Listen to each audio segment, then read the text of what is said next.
menemukan penyakit itik yang sangat fatal.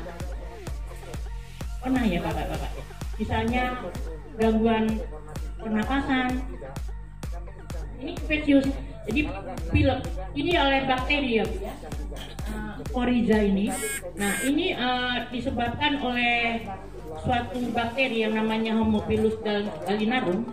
Pemicunya adalah perubahan cuaca yang musim kemarau ke musim hujan. Sehingga ya kalau terjadi kelembapan pada sanitas kandangnya. Nah, ini dilihat pada mata itiknya ada bengkak, kemudian keluar lendir yang besar, nafsu makannya berkurang. Apakah pernah ditemukan di sini?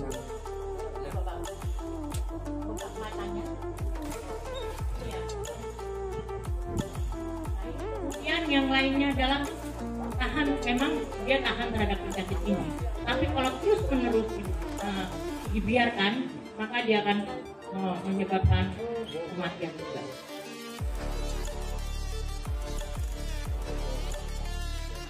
Juga itu suatu penyakit yang infeksius karena dia akan diikuti dengan penyakit bakteri ya.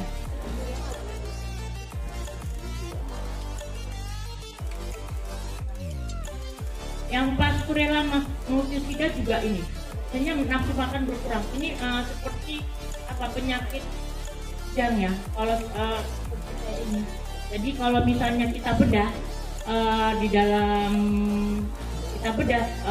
hewannya akan menemukan hati yang membesar, kemudian belang-belang, kemudian terjadi nekrosa, kemudian perdarahan yang menyebar.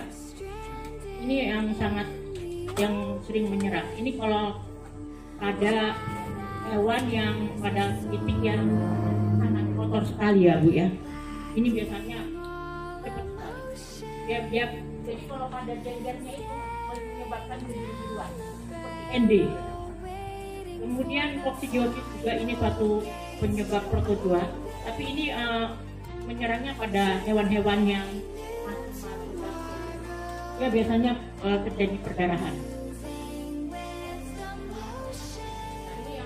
Psikosis ini yang pada sering kali terjadi karena dia diberikan limbah-limbah pasar yang menyebabkan adanya aspergillus.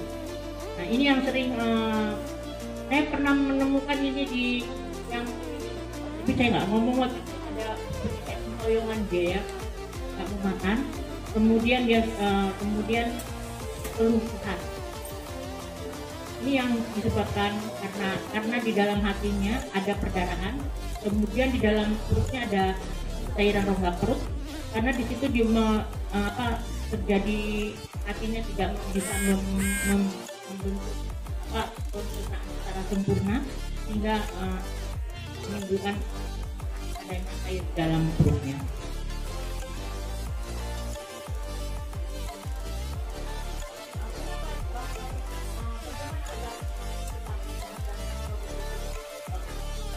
Kita harus perhatikan reproduksi yang benar, selain misalkan kondisi yang nyaman. Jadi dengan kondisi yang nyaman, dengan ventilasi, memang itik ini kan dipelihara di sini umumnya dengan secara semi intensif ya. Jadi udara perputarannya cukup baik. Cuman sanitasinya aja yang kurang baik mungkin ya. Kemudian udara yang bersih, kemudian nutrisinya, produksi telur. Ini kalau nutrisinya baik, itu produksi telurnya akan baik juga. Tapi kalau kandangnya tidak baik, akan terganggu. Nah, kalau dia mengalami defisiensi ini akibat defisiensi suatu penyakit, ini akan menjadi tubuh itiknya menurun. Sudah lebih pintar dari saya bagaimana memelihara itik, tapi sanitasi yang masih kurang. Tapi dalam hal langsung bapak-bapak lebih pintar daripada saya, karena bapak-bapak lebih pengalaman. Sehingga kalau yang kita perlukan itu adalah kebutuhan nutrisi yang supaya mendapatkan telur yang optimal. Yang di sini yang saya hanya perhatikan yaitu di dalam segi pakan yang lain yang akan mengurangkan. Nah hal ini untuk mendapatkan racun. Nah, di sini juga kita perhatikan yaitu mengenai air minum.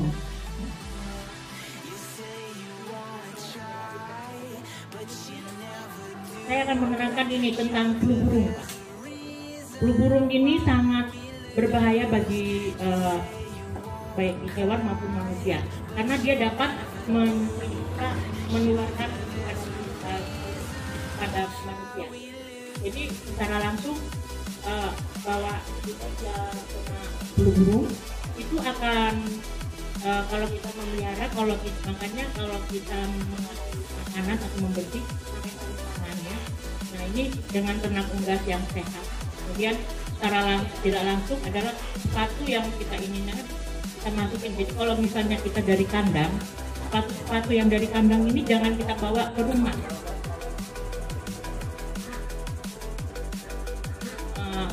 Saya akan menerangkan itu. Kemudian disebabkan oleh virus.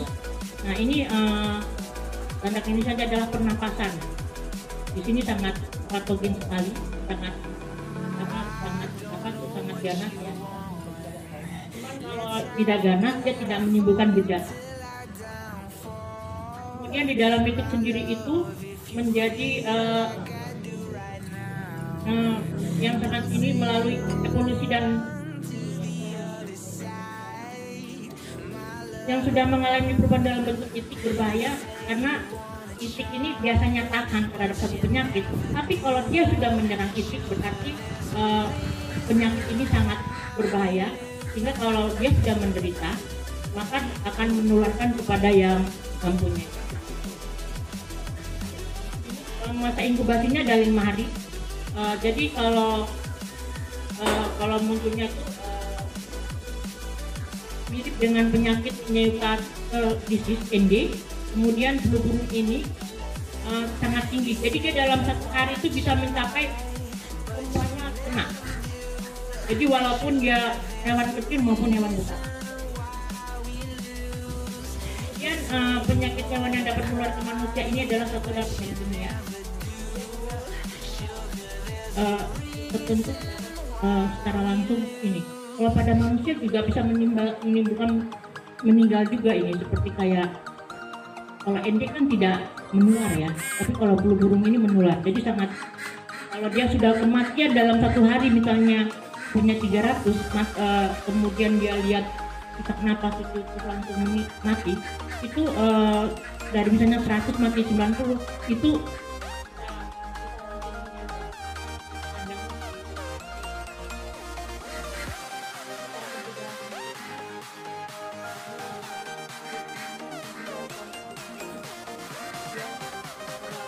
agar ternaknya dalam kondisi baik.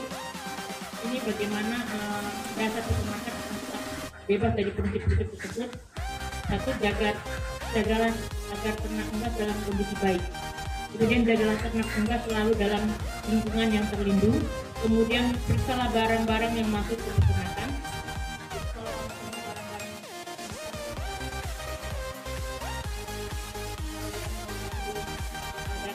Ada keanehan, jangan kita masukkan ke kandang kita karena dia akan menular kepada ini.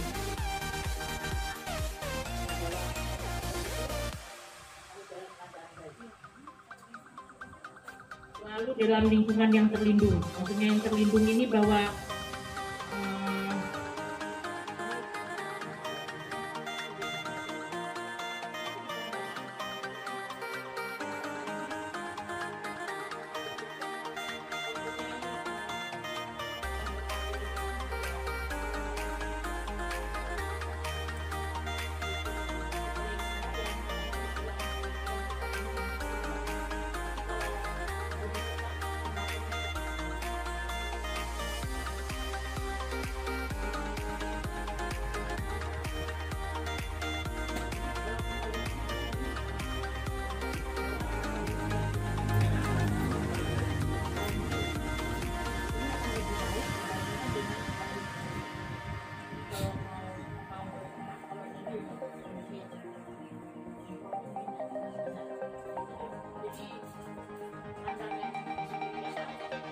Umbaran lebih ya.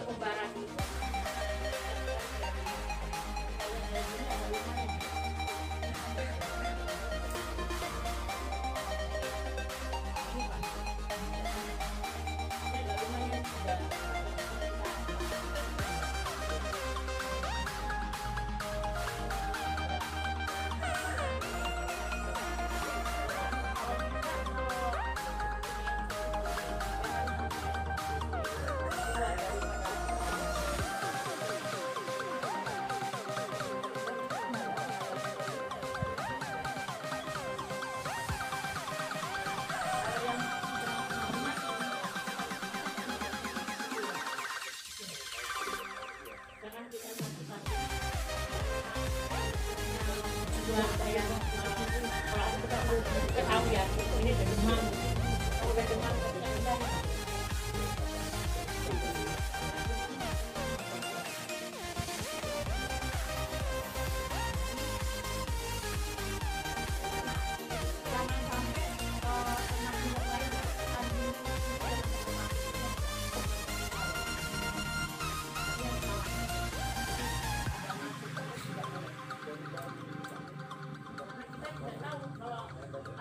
karena ada suatu penyakit yang pada kucing bisa menularkan kepada itu.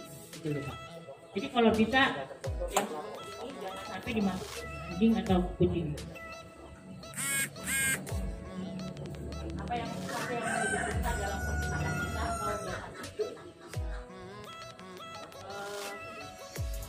tapi merupakan cara yang terbaik untuk melindungi hewan. Oleh karena itu kalau kita tidak melindungi hewan secara baik, pendapatan kita akan berkurang, kan Pak? Nah, hal ini berkaitan dengan perubahan kebiasaan. Untuk itu, perilaku kita harus mencoba beradaptasi dengan sedikit demi sedikit. Karena sulit juga kalau merubah secara langsung ya Pak ya. Kalau kita punya unggas yang mati, yang terkontaminasi dengan hewan, maka kita akan melakukan seperti ini Pak. Jadi hewan itu dibakar ataupun dikubur. Kemudian apa ya kalau dengan unggas yang makan ya Pak ya. Kalau hewan yang sehat kita galung melakukan cuci hama seperti kayak kandangnya dicuci hamakan, kemudian peralatan-peralatannya di setiap hari dicuci, atau dibersihkan agar tidak terkontaminasi. Kemudian kita dalam 2 bulan sekali itu sebaiknya kandang-kandang kita tuh dicuci hamakan agar tidak terkontaminasi dengan jamur atau